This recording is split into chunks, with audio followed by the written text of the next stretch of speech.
مفتی صاحب کی بارگاہ میں میرا یہ سوال ہے، اگر سب لوگ ایک دوسرے کے پیچھے نماز پڑھنا شروع کر دیں تو فرقہ واریت تو ختم ہو جائے گی؟ آج کل یہ چورن بیچا جا رہا ہے۔ میں ایک سادہ سوال کر لیتا ہوں۔ پہلی بات، کیا قرآن و حدیث میں کہیں پر یہ موجود ہے حکم کہ اگر سب ایک دوسرے کے پیچھے نمازیں پڑھ لیں تو یہ ختم ہو جائے گا کام؟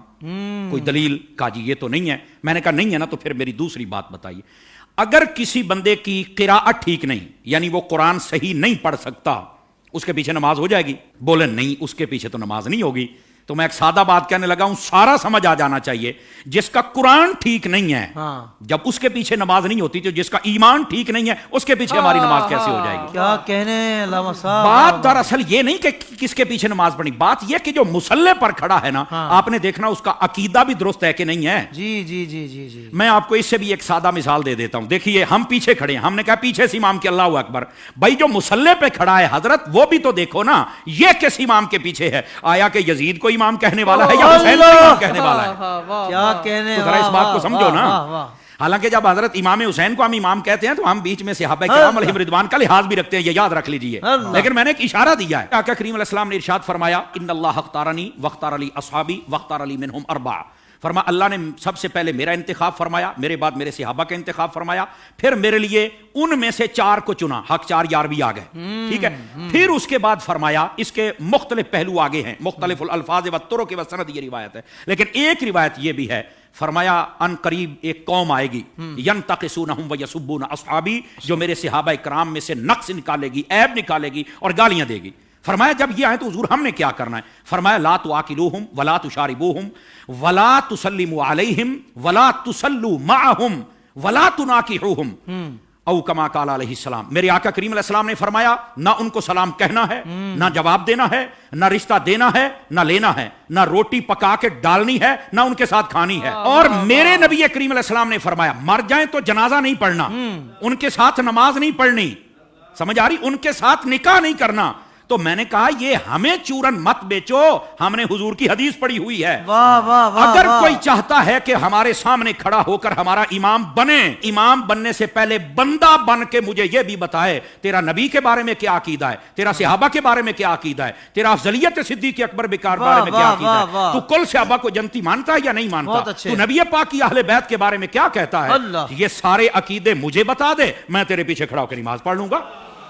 کیا کہنے، کیا کہنے۔ ویسے یہ جو نمازوں کا شوق ہے نا، میں صرف اتنی بات بتا دوں بھائی جان، یہ ترمذی شریف میں روایت موجود ہے۔ ایسی روایات جب آتی ہیں تو پھر بیٹھ جاتے ہیں کیڑے مکوڑے، یتیم العلم یزید الفکر، وہ بیٹھ کے کہتے ہیں کہ نہیں یہ یوں نہیں، یہ یوں نہیں، یہ ٹھیک نہیں۔ میں نے کہا حضرت جب آپ کی اصل ہی ٹھیک نہیں تو آپ کو یہ بات کیسے سمجھ آئے گی؟ نبی پاک علیہ السلام تشریف فرما ہے، ایک شخص آ گیا، اس نے کہا حضور فلاں شخص فوت ہو گیا، جنازہ پڑھانا۔ فرمایا ہم نے نہیں پڑھانا اس کا، حالانکہ مشکاہ شریف پڑھ لو، حضور نے فرمایا جب کوئی فوت ہو جائے مجھے بتا کرو، جنازے میں پڑھاؤں گا۔ جی آپ اس بات کا اظہار فرمایا کرتے تھے کہ جنازہ میں نے پڑھانا، میں نے مفہوماً و مختصراً بات سنائی ہے، اس کا جنازہ کیوں نہیں پڑھا؟ جب سوال پوچھا گیا تو آقا کریم علیہ السلام نے فرمایا انہ کان یبغض عثمان ابن عفان، یہ میرے عثمان سے بغض رکھتا ہے۔ جب حضرت عثمان کے بغضی کا جنازہ نہیں پڑھنا تو بتاؤ پھر ابو بکر کے بغضی کا جنازہ ہم کیسے پڑھ لیں؟ بتائیے کیسے ہم ان کے پیچھے نمازیں پڑھ لیں اور ان کے آگے کھڑے ہو کر ان کے جنازے پڑھائیں اور ان کے ساتھ ہم پیار کی پینگیں چڑھائیں اور ہم ان کو جفیاں ڈالیں؟ بھائی ان سب کو سمجھنا چاہیے یہ ڈائریکشن ہے، سیدھی سڑک یہ شفاعت نگر کی ہے، اس سڑک پر آ جائیں جس کا نام راستہ اہل سنت ہے، ہم تمہارے پیچھے کھڑے ہو کر نمازیں پڑھنے کے لیے تیار ہیں۔ تو جب عقیدہ ہی واضح نہیں ہے تو آڈی پنجابی کہندے نے ویکھ کے زہر تو کوئی نہیں پیندا۔ حضور شاہ صاحب ہماری پنجابی ویکھ کے زہر تو کوئی نہیں پیندا، تو پھر ہم تو نہیں پی سکتے۔ ویسے اگر کسی کو زیادہ شوق ہو نا، بس نہیں وہ قرآن پڑھتے ہیں تو چھوڑو جی چھوڑو، داڑھی بھی ہے تو چھوڑو جی چھوڑو، مصلی پہ ہے، تو میں نے کہا آبا صاحب اللہ کی تفسیر اٹھا کے دیکھ لے، یہ تیرا شوق بھی پورا ہو جائے گا۔ حضرت حافظ صاحب ہوا یہ کہ حضرت فاروق اعظم کا زمانہ اقدس ہے، ایک قریب محلے میں امام آ گیا، اس کو نماز کے لیے ہر نماز کے اندر جب وہ قرات کرتا ہے تو آبا صاحب تولا پڑھتا ہے۔ لوگوں نے کہا بھی اور قرآن نہیں آتا؟ کہتا آتا ہے۔ تو یہ کیوں پڑھتا ہے؟ کہتا مزہ آتا ہے۔ اچھا، انہوں نے کہا ذرا حضرت فاروق اعظم کی خدمت میں لے کے چلے۔ حضرت فاروق اعظم کو بتا، آپ نے طلب فرما لیا، واقعہ لمبا ہے، آپ نے طلب فرما لیا۔ آپ نے جب طلب فرمایا تو آپ نے کہا کیوں پڑھتا ہے؟ کہتا ہے مجھے نا اصل میں مزہ آتا ہے، اس لیے کہ اس میں معاذ اللہ اس کی سوچ دیکھو، پڑھ سب کچھ رہ گئے لیکن سوچ دیکھو اس کی۔ اس نے کہا جی بات یہ ہے کہ اللہ نے اپنے حبیب کو یہاں جھڑکی پلائی ہے تو مجھے بڑا مزہ آتا ہے اس میں استغفر اللہ استغفر اللہ. یہ خارجیانہ سوچ تھی. سمجھ آ رہی ہے میری بات کی؟ یہ توہین کی سوچ تھی. یہ کامل و اکمل لوگوں کا یہ شیوہ ہی نہیں ہوتا. اور ایسی جو ہمارے سامنے مثالیں ہوتی ہیں نا وہ ہمیں سمجھنے کے لیے مثالیں ہوتی ہیں. اور پھر ایسے لوگوں کا حشر کیا وہ بھی سننا ذرا.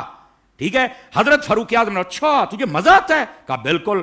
آپ نے تلوار منگائی اور 2 ٹکڑے کر دیے اس کے. آپ نے فرمایا والضحیٰ پڑھ کے تجھے مزہ نہیں آتا؟ وما ارسلناک الا رحمۃ للعالمین پڑھ کے تجھے مزہ نہیں آتا؟ انا اعطیناک الکوثر پڑھ کے مزہ نہیں آتا؟ ورفعنا لک ذکرک پڑھ کے مزہ نہیں آتا؟ یعنی جو قرآن پڑھ کے دل میں توہین مصطفیٰ کی رکھے جب اس کے پیچھے نہیں ہوتی تو جو سر عام میلاد پر کفر کے فتوے لگائے ان کے پیچھے کیسے ہو جائے گی؟